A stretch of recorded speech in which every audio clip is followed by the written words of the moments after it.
Is it worshiping graves? Or are they just Wahhabis?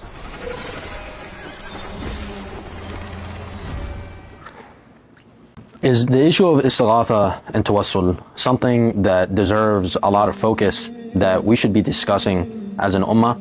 Or is it a political tool by certain governments in order to delegitimize their opposition, call them innovators, call them even mushrikeen, so that they can accomplish their international geopolitical and military goals? There is definitely an aspect of the istighatha and tawassul debate that has been co-opted for the purpose of stifling Muslim causes in order to advance the objectives of particularly the Saudi government. And definitely this issue, when used by Muhammad ibn Wahhab, was also a political and military issue.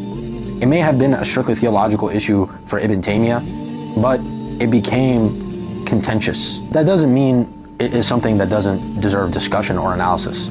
But as we have demonstrated, the bases on which istighatha was allowed or prohibited, by which people were called mushrik or innovator or believer, were not totally justified. Therefore, if we see someone who is actually committing shirk by doing an actual ibadah to other than the sake of Allah, then definitely this person should be criticized. And they should be warned. However, in our current circumstance, in large part due to the Salafi da'wah, we don't tend to see this anymore. And so when people bring this up, when they bring up istighatha and tawassul in the context of, let's say, Palestine, this is a red herring. It's a distraction.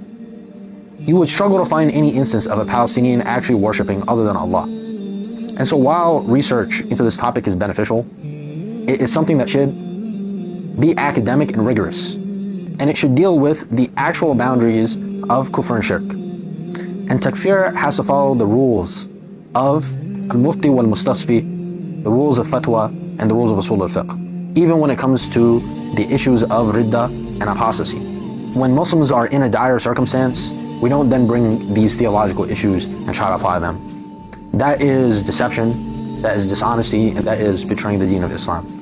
Alhamdulillah, we have completed the series and we have presented some new research which I ask Allah to accept and to make it beneficial and to make it a means by which the hearts of the believers are united. Subhanakallahumma wa bihamdik, ashhadu an la ilaha illa ant, astaghfiruka wa atubu ilayk, wa akhiru da'wana alhamdulillahi rabbil alamin.